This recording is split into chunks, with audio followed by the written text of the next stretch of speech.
Well, I finally got around to watching Nope.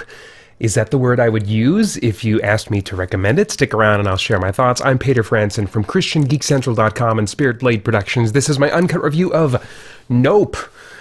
At least I'm going to try and do this. I don't have much voice to work with, but I need to stay productive. The synopsis for Nope on IMDb says, in the wake of their... Actually, no, this is my synopsis, because the one on IMDb didn't really say much that I thought was helpful. So here's my crack at it, keeping it spoiler-free. In the wake of their father's passing under unusual circumstances, a brother and sister working in Hollywood as horse trainers realize that there is a recurring strange phenomenon over the skies of their desert ranch that may have had something to do with their father's death. Searching for answers and a chance at fame, the two set about to capture the phenomenon on film, not realizing it is far more than they suspected. Okay, so how would I describe this animal? In as few words as possible, because every time I talk, it makes me start wanting to cough. It's a sci-fi suspense drama, I think.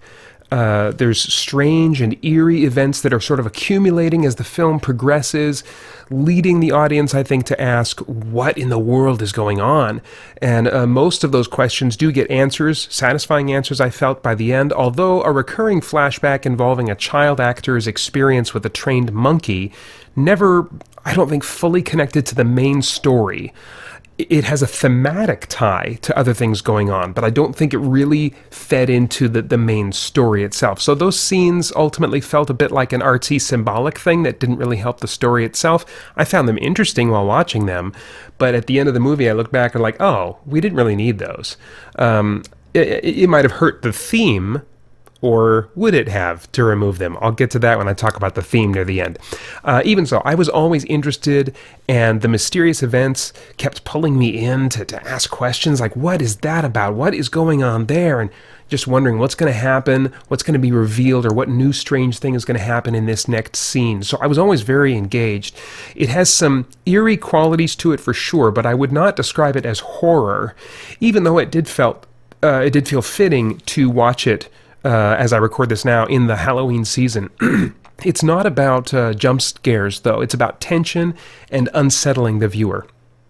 I loved how flawed the main characters, a brother and sister, are, adult brother and sister, trying to pick up the remnants of their father's business after he passed away, and their kind of character flaws rubbing each other the wrong way, so that kind of relational dysfunction and their shortcomings I found to be grounding and relatable.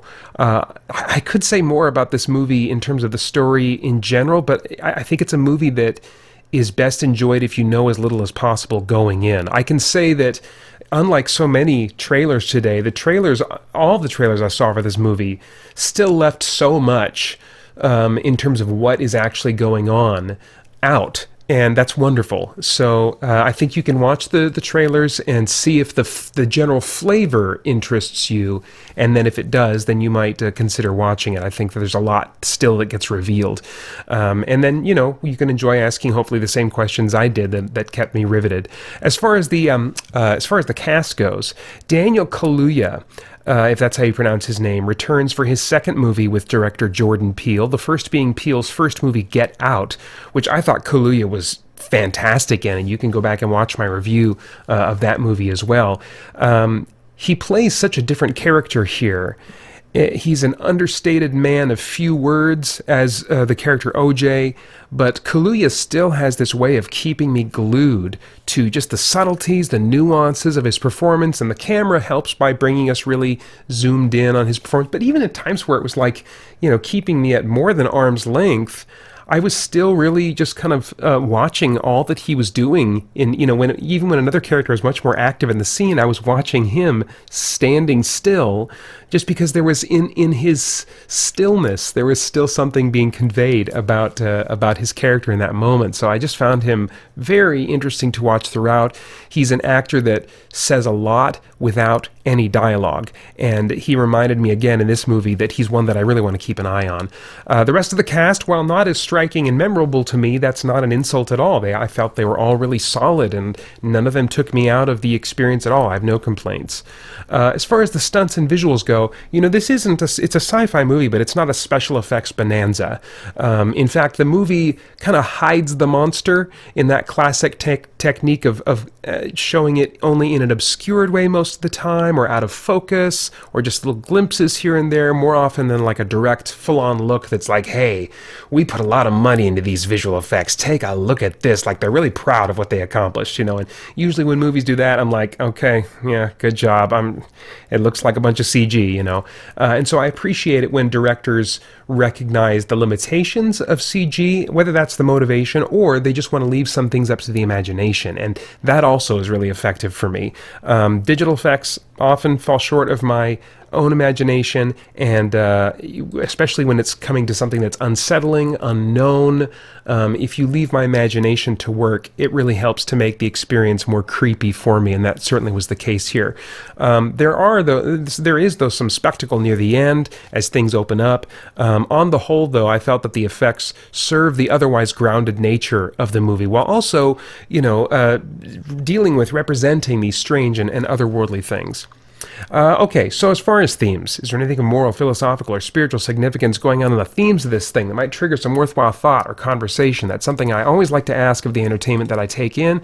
This is Jordan Peele's third movie as both writer and director, and like his first two movies, which were Get Out, and Us, which I didn't like as much as this one or Get Out, but this is his third movie, and like those first two, there seems to be an intended theme of some kind here, but like those other two, it's not clear to me exactly what, say, the thesis statement would be. As the main characters point out, that the first motion picture footage in history was of a black man riding a horse, and the irony presented here is that the black characters in the lead are struggling to get work in a Caucasian-dominated modern film industry. However, this point doesn't feel hammered or preachy at all. It's just kind of there, There is also arguably some theme related maybe to the treatment of animals and how being disrespectful of them or exploiting them in show business can lead to horrible situations, but this really struck me as more of a cautionary theme than something generated for animal rights activism. They weren't showing us a bunch of mopey shots of mistreated animals and stuff like that. It was, it was just a little bit there. Finally, the movie starts on a black screen with the simple text quotation from Nahum 3:6 in the Bible. Of all the possible biblical quotations you could start with, they chose Nahum 3:6. Which says, I will throw filth at you and treat you with contempt and make you a spectacle. Now, I don't know what... This is a prophecy against Nineveh, the capital of Assyria, who had horribly victimized Israel. What in the world this could have to do with the story, I have no idea. I assume that it's not meant to be like literally like Nineveh is somehow part of the plot. I think a lot of people, when they're quoting the Bible, even some believers, I don't know if Jordan Peele is a Christian or not, but even some believers will quote the Bible in an artsy way, if they're artists, and as if it could just mean anything, and you just kind of you look for a parallel, throw it in there, and it sounds kind of cool and mysterious or whatever. And that feels like kind of the approach to quoting Nahum 3:6 here. Maybe there's like a parallel involved, but that like Nineveh, is, are they symbolically the siblings? Are the siblings Nineveh in this? Is the film industry Nineveh? Is the monkey Nineveh? I have no idea what's going on here. At the end of the day, I like that Jordan Peele wants to play with moral and even political themes. I'm not a political person, but I appreciate those political themes by their nature have a moral component ultimately to them. And so, excuse me. So I'm very open to creators playing with those kinds of themes. I play with moral themes in my audio dramas as well, and philosophical themes and stuff. But once again, I feel like I'm just not sure what Peele is getting at. However, this time, thankfully, that problem did not get in the way of my enjoyment of the story. Now, I have no idea what your tastes are in movies, but if I were a time traveler, I'd go back in time and say, Peter, Take zinc a little earlier. Maybe get more sleep. Maybe be just a little more cautious around Asher, and possibly you can dodge this bug. But as for this movie, it's a good one-time viewing experience. It'll hold your attention, have you asking questions from beginning to end, with characters that feel real and have something that has a satisfying ending, even if there are a few things included that are going to have you scratching your head at the end of the day. This one's rated R for language throughout and some violence/bloody images. And those are all of my thoughts for now on Nope. As always, I would love to get your thoughts and reactions in the comments below. Please like, share, subscribe, click that bell to stay connected. I want to thank the Spirit Blade Insiders for making this review possible. You can get info about the benefits of joining over at patreon.com/spiritbladeproductions.